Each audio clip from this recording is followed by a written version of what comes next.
What's going on, guys? This is the baseball show here at 360 Sports. I hope you're all having a great day. I'm joined alongside Hudson, Brendan, and Grace. I'm Ben. Postseason baseball is finally here. We're going to jump right into it here with some wildcard matchups. Actually, we're underway. The Tigers, who actually just clinched today, they beat the Astros. But the Royals, Mets, and Padres, Royals are currently playing.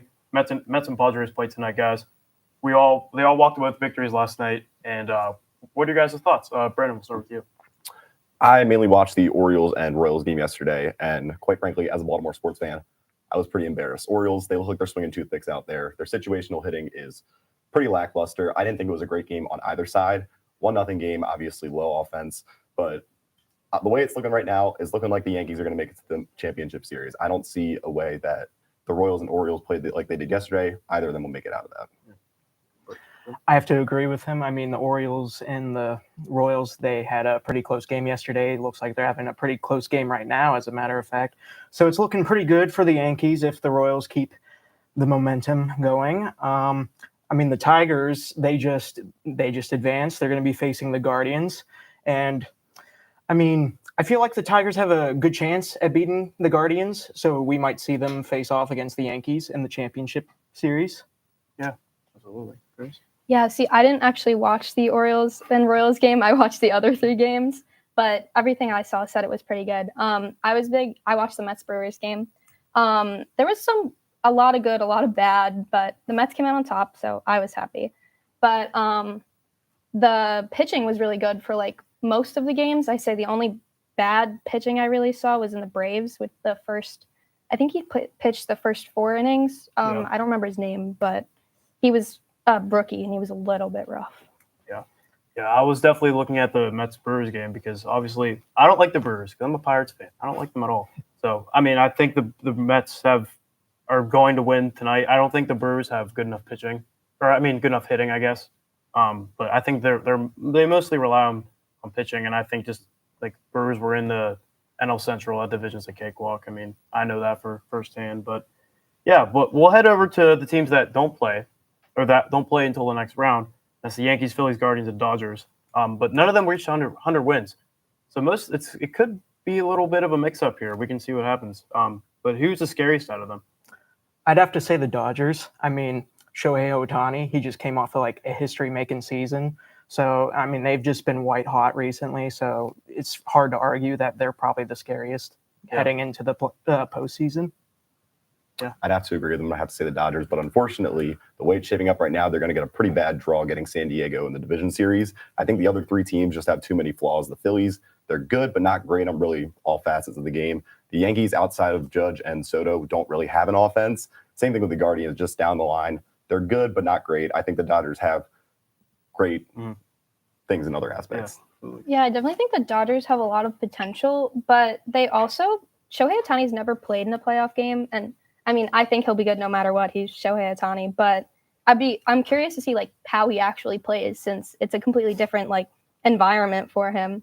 I actually had the Phillies as the scariest team just because I think they have a team that's like stacked with stars, and sometimes like you'd be surprised by how well they come out. Yeah, I mean, you've seen the Phillies the second half of the year weren't as strong as they were in the second half or in the first half, excuse me. But definitely have to agree with you there on the Dodgers. I mean, this guy's on another planet right now, as well as Aaron Judge on the Yankees. But, I mean, I think this guy, he hasn't even pitched yet this year. So, I mean, like, just imagine these stats on top of pitching. I think that's unbelievable. But, yeah, no, I'd say the Dodgers. I think they have the most all around. Like, they have talent top to bottom starting roster. Guardians, for sure. I think their pitching is what mainly got them in here. We're going to probably need to see more from Josh Naylor, especially. Second half of the year wasn't that strong. But, yeah, for me, I'll probably got to go with the Dodgers as well. But anyways, we're going to be moving on to the Dream Playoff Series. You guys will be going up to the board. We're going to be matching up against – we're going to be going – potential playoff matches that you guys want to see. We're going to be going – Grace, you're going to be going first. Yep. So my dream playoff series is going to be the Dodgers versus the Mets. See, I said this before, but I'm a Mets fan, but I also grew up in New York. So my dad really liked the Dodgers and his dad also really liked the Dodgers. So I just think it'd be cool to like see that again. And I know that this year was a little bit rough for the Mets versus Dodgers series because The Mets lost, I think, 2 of the games, but the last time they played in a playoff game was in 2015, and the Mets did come out on top. So I'm pretty hopeful that if the Mets do end up playing them, they'd win. Yeah, I think the Mets are definitely gonna make some noise in the playoffs. I think the Dodgers have a fair shot Yeah, I hope so. as well, though. But yeah, you can. Hudson, you can go. So my dream playoff series is the Yankees against the Tigers. I mean, the Tigers, they had a 2% chance of heading into the playoffs to begin with, like at the beginning of August. And now here they are. The Yankees are arguably like the best team in the American League right now. So this is basically a matchup of like the underdogs versus the best in the whole entire league. Yeah, absolutely. The way that both teams are playing right now, that's looking very much like a possibility with the current field. Tigers surprised me though. Like, didn't you guys believe the Tigers would make it? No, Not a far. chance. I didn't even think anything of I didn't the have them making it out of Tigers. this wild card series. No, I didn't. I I mean, think like, they had any shot. I don't know if you guys have seen like the what the odds the Tigers had. It was like a 0.2%. 0.2% in August. Yeah, like You that's don't see that very unbelievable. often. Well, did you see that there's only one player on the Tigers who's ever played in a playoff game right now? It's a Oh. very young group. If this Yeah. is any Yeah, it's indication, they're crazy. going to be. This isn't going to be their first time back. This guy's got Yeah, to get going. definitely. Spencer Torkelson. Yes, I he mean, does. he was a Mhm. top draft pick a couple years ago, but Yeah. yeah, but I mean, the Tigers, they got it under cover. I think I'd say the Yankees. I mean, like when you guys mentioned earlier that outside of Judge and Soto, they really have much of an offense. But yeah, It would but, definitely be a fun series. Definitely. well, Brendan.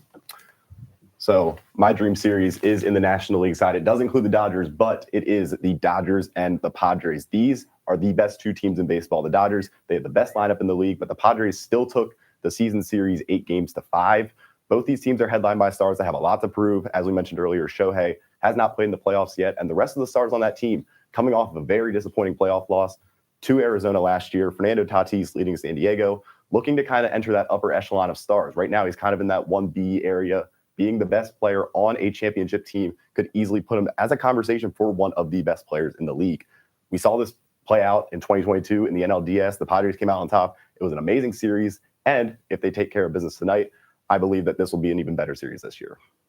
Yeah, no, I like the Dodgers in this series. I do for too, sure. but I think it'll be very close. Yeah, absolutely. I mean, Yeah. with how I the would go with the Padres are Padres. doing right now against the Braves, it's most likely this is going to happen. Yeah, Yeah, they're- definitely. I mean, the Padres have been white hot since the second They half. looked very good. They've looked very good, and Very good. it's exactly what because past few years, like with Soto, like with Juan Soto on the Padres, they didn't really do too much. But I think now this year, they finally got it together. The pitching's finally coming together. Joe Musgrove on the hill tonight for them Mhm. against Max Fried. But 3.88 ERA going up against Max Fried, who has been pitching pretty well so far. But yeah, I guess we'll go to my pick now. These are 2 teams that I definitely favor the Royals over this, but it's the Royals and Yankees. Kansas City hasn't made a playoff appearance since 2015, and that's when they won the World Series. They finally got it back together with Bobby Witt, and the pitching has been great. Seth Lugo coming out of absolutely nowhere, just a veteran that they picked up in the offseason, has been great. And Cole Reagans, I think is his name too. He's been a young guy, young lefty arm. But for the Yankees, like we talked about this many times on the show, the pitching has been better. Luis Gill's been pretty good, but Garrett Cole obviously as well. But outside of Judge and Soto, there's really not that much. But I can see these 2 faring up, especially in the pitching aspect. I think it's going to be tough to stop Aaron Judge and Juan Soto, despite them just being only 2 players. But yeah, I think that the series will be really good. I can see that being a very low-scoring series with the Kansas City's rotation and just kind of the lack of offense that both teams had outside of their star players. Mhm. Yeah, absolutely.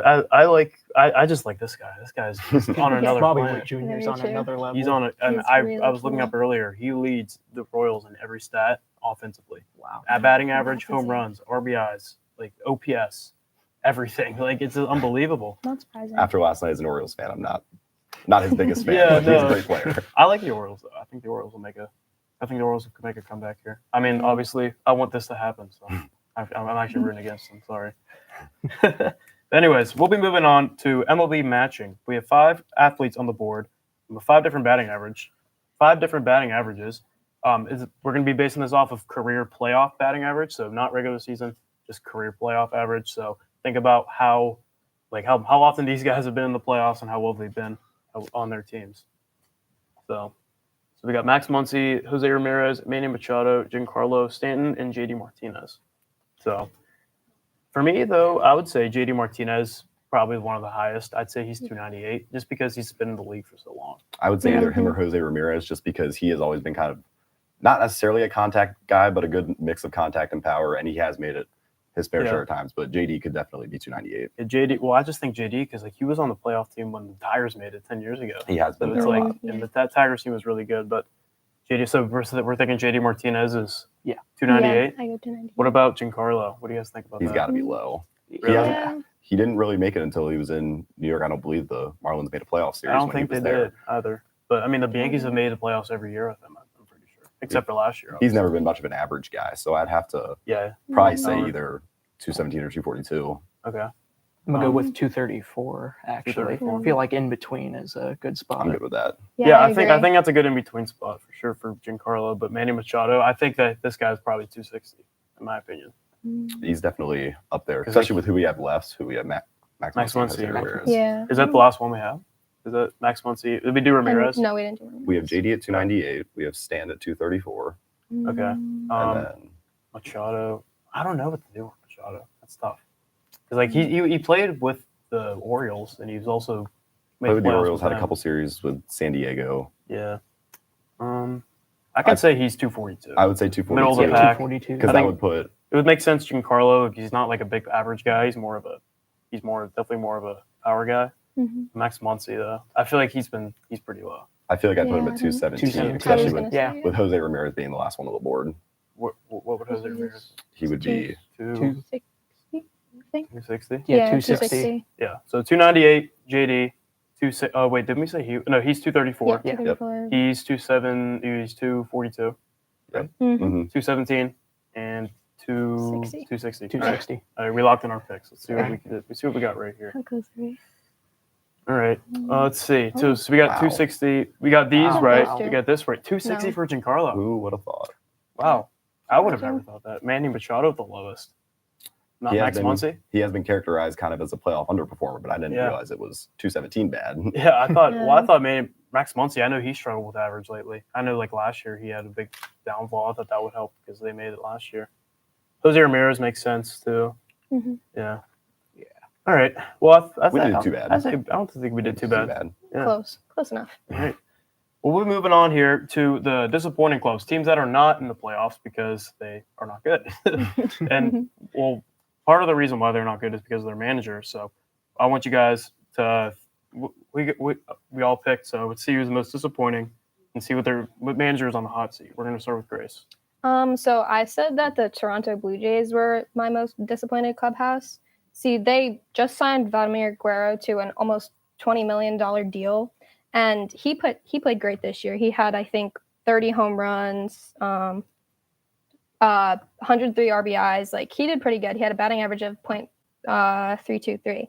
So Yeah. it was expected that this team was going to be playing really well. They had Bo Bichette, who he led the AL in his hits the last 2 years, but then this year he had a horrible season. Everybody said it's basically a throwaway. He only had 4 home runs, 31 RBIs, but he only played 81 games. So Yeah, no, this is a good pick. I think the Blue Jays have just been completely trashed lately, Yeah. and it's I can't even explain it. I'm speechless. yeah, they already fired their hitting coach and their field coordinator and their bullpen coach, but it Yeah. says as of right now they're not firing their manager, but I don't know, that could change. That could change. I'd say it Very changes soon. I quickly. mean, this team was supposed to be competing. Like they have like you said, Bo Bichette, Vlad Guerrero.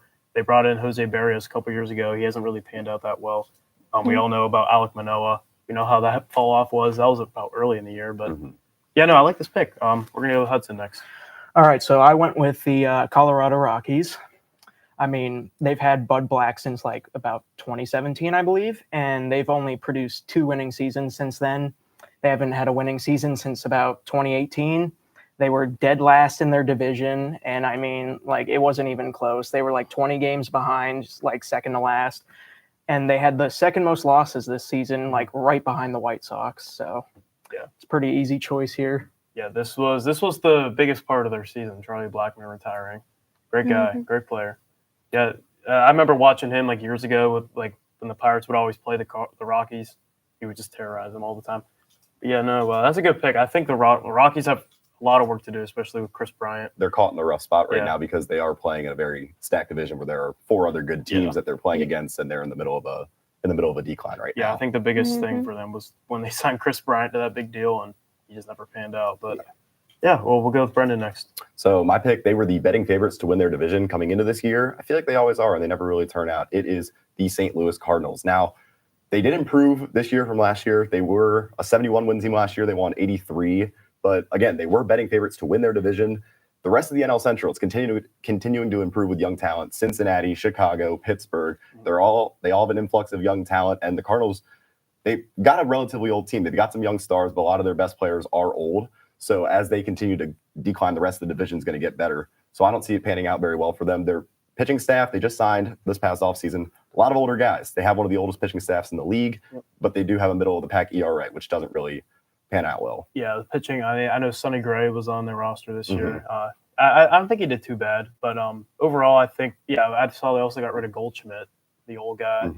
But yeah, I think the Cardinals, that they still have Arenado under contract for at least a couple more years. I think his best years, though, are kind of behind him as far as I think the production goes downfall for- is beginning, and I think the Cardinals are going to probably want to reconsider just going into that rebuild. I think they're just kind of at a crossroads where they're just like mediocre. And it's unfortunate because they are kind of in a middling division. They aren't in really the best division in baseball, the NL Central, but there are a lot of pretty solid teams, and they're just kind of sitting in the mix right now, which the Cardinals as a franchise, they're not used to being in this kind of spot. They're used to winning, and if Ollie can't kind of get these guys together, I think he'll be out the door pretty soon. Yeah, I agree. I mean, I think that's a division for anyone to win as well, especially this team, which is going to be my team next, and that is Pittsburgh Pirates and Derek Shelton. Now, this guy sucks. I hate him. He's the worst. As a Pirates fan, he does suck. Fist bump. Give me that. Fist bump. Derek Shelton, he does not know how to manage a bullpen for his life. He throws out Michael A. Taylor, who's hitting probably below 200 the entire year. He was batting 400 at the beginning of the year. He fell off. Still keeps him in the lineup the entire season. This guy's been our savior, Paul Skeens. This guy, he's gonna hopefully change around this franchise.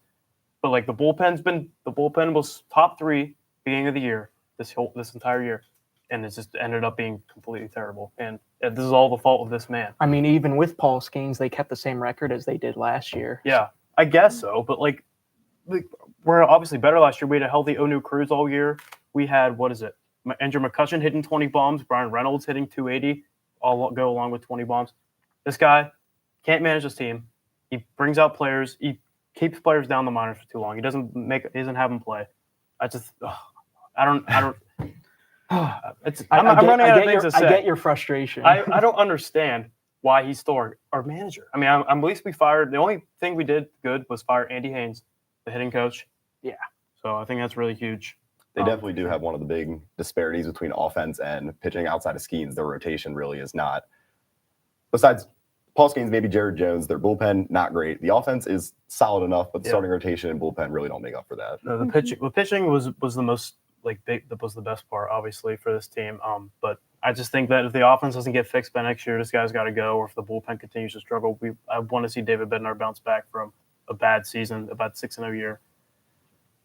Anyways, after I'm done with that, we're gonna move on to will hopefully be this guy in the future, MVP talk. We're gonna end today's show by quickly going over the MVPs in the AL and NL. Aaron Judge and Shohei are the favorites. Do you guys agree?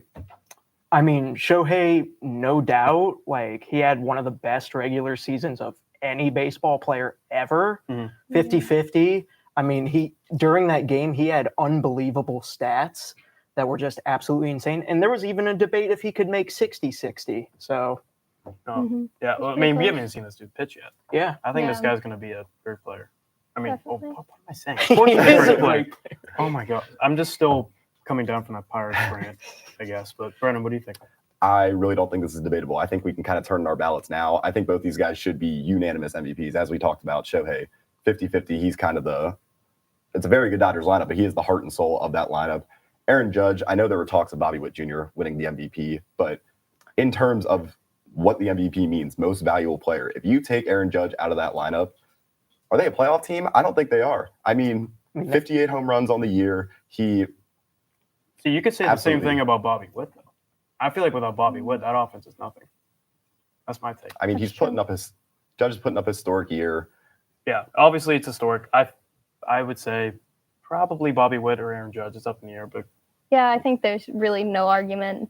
It's Judge and Otani. Of course, I would like it to be Francisco Lindor because he's been playing fantastic, but Yeah. Otani's season is just like too unmatched. If it was any other year, I think Francisco Lindor by like 1,000 times, but Shohei Otani is just too good this year. yeah, I don't see Paul Skeens in either one of these two things. But I mean, I'd say Lindor probably would be a good second option if this guy wasn't in the NL. Like Mhm. he would obviously win the. I mean, if Shohei Otani was still on the Angels, would you say AL? Who would you say, Judge or Otani? If Wow, that's- Otani was still in the AL, That's pretty tough to compare because if he was on the Angels aren't very good. They Yeah. probably wouldn't be in the Yeah. playoffs. Yeah, they I'd would still not take be in Judge. the That's playoffs. fair. If Otani was on a playoff team in the AL, I would probably take him. I think his season, just overall, it's something we haven't seen, and it's something that brings, I think 50-50, obviously it was more than that, brings more value than 58 home runs and however many RBIs Aaron Judge had. But I think he brings more value as a DH across the entire I'd say so offense. too. Yeah, but I just think this guy's going to win NL MVP every year now after Yeah. after he's back pitching. I think there's Like if that no if that chance for if he can- anyone. if he can still pitch, I mean, look out. Game over for But everyone. it is a shame how you said with Francisco Lindor and Bobby Witt, in any other year, I think they would be the MVP. They were Yeah. both having some great shortstop seasons, but Yeah, it's a shame they had to do it this year. had to do it against two of the best. Yeah, well, I would say, if anything, like Lindor deserves his flowers for that, just because he's They both do, yeah. single-handedly like helped the Mets back into the playoffs. I think that remember that clutch home run against the Braves? It was Yeah, that Like mhm. that was probably Legendary. legendary. Oh, if I was a Mets fan, I'd freak out. I was. And again, in any other year, that'd be an MVP defining moment to get Yeah. your team into the I'd playoffs say on a so. go-ahead homer in the ninth. This guy was But in the league, yeah. if But Shohei didn't exist. that's gonna do it All for. right, we have a question. Who never mind. is your X factors, each of you, for the postseason? X Factors. Yes. Well, I said this earlier.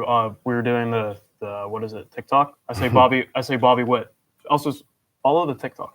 But Bobby Witt, I think, obviously, like I said earlier, leads everything. Leads every stat in the offensive category. So on the Royals, but I'd say Bobby Witt's an X factor for sure. I'd have to go Shohei. I mean, like, he's the best player, like I said, this entire like season. So that's an easy choice for the like postseason. I'm going to go with the most exciting player on, in my opinion, the most exciting team in the playoffs, Fernando Tatis Jr. He is the heart and soul of that offense. He is electric. He will get San Diego going. They're already going. 43-19 since the All-Star break. He can get them carried over. He could potentially will them to a win over the Dodgers, leading them to the NLCS. He's a fantastic player, and I think he's absolutely the X factor of the playoffs. Yeah, I gotta go Francisco Lindor. I mean, that home run, it was just everything about what he's been doing recently has just been like so monumental to this team. Like watching them go from like 0-5 to like Francisco Lindor finally like playing well. Yeah. It's just been like has been so just incredible to watch. Yeah, it's a good point because Lindor's been like, he's hasn't been living up to his contract, I'd Yeah. say, for the past or for the Few first few years. years of his deal. But it's like he's finally got to figure it out. He got the Mets in the playoffs.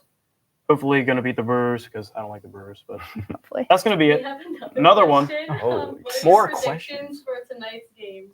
Predictions for tonight's games: Mm, Yes. Well- Mets Brewers. Mets Brewers, I guess. Oh, what do you guys want? You want to start? I'm gonna go with the Mets. I mean, like they're on a roll.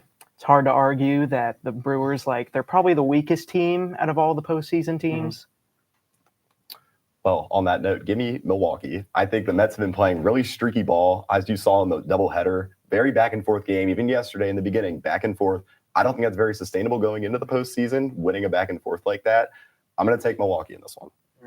I think it's going to depend on the pitching, but if Sean Manaea pulls through, I think the Mets definitely have a good shot. Like he's been pitching really well recently. I think he had one bad outing the last time he was out, but other than that, he's been really solid for the Mets. So I think as long as he does what we need him to do, the Mets should win. Yeah, I've this Padres Braves series. I just think that the Braves are just too injured. I think all around That whole doubleheader offense. definitely took a lot out of Yeah, them. plus that as well. They had to play. I mean, but the Mets were doing good. That's the thing. Yeah, but the Mets, I mean, the Mets won the first game, Yeah. so they got I guess to they didn't rest really have their much to players. worry about. Yeah, That's a I think good the point. Braves put a lot of like their pitching in already before the game was over. So then the Mets didn't have to put any pitching in for the second game, but the second game was like important for the Braves, so they had to pull all their stops. I think it's pretty miraculous that Atlanta even made the playoffs in the first place. With all the injuries they went through the season, having Acuna out for pretty much the entire year, still making it into the postseason. But unfortunately, I'll fanboy one last time. They're running into the buzzsaw that is San Diego. Give me San Diego in this game. Yeah, I feel bad for Diamondbacks fans, man. Like, it's like imagine was a having to rough watch that situation. and just be like, "There's no way a split can happen here." Out of all Yeah. things, imagine. Diamondbacks, who made it to the World Series last year, NL champs last year. But for me, I'd probably say the Padres for sure. I think the Padres will secure that just because of how injured they are. But the Braves or Mets and Brewers, that's the game I'm going to be watching tonight. Yes, it is. I think the Mets will win. I think Francisco Lindor will deliver. It's Chamonix versus Frankie Montas, who Frankie Montas hasn't been great so far, or hasn't been great so far this year. 4.84 ERA, but Chamonix solid sub 3 ERA. But yeah, I think that's going to do it for us today here at 360. As long as there's no more questions. As long as there's no more questions. Yeah, tomorrow's a Frenzy show, so make sure you guys tune in at the same time, 5:50 for that. I'm Ben. Join alongside me, Hudson. Is that your name? Yeah. Hudson. Brendan and Grace. I'm Ben. See you guys next time.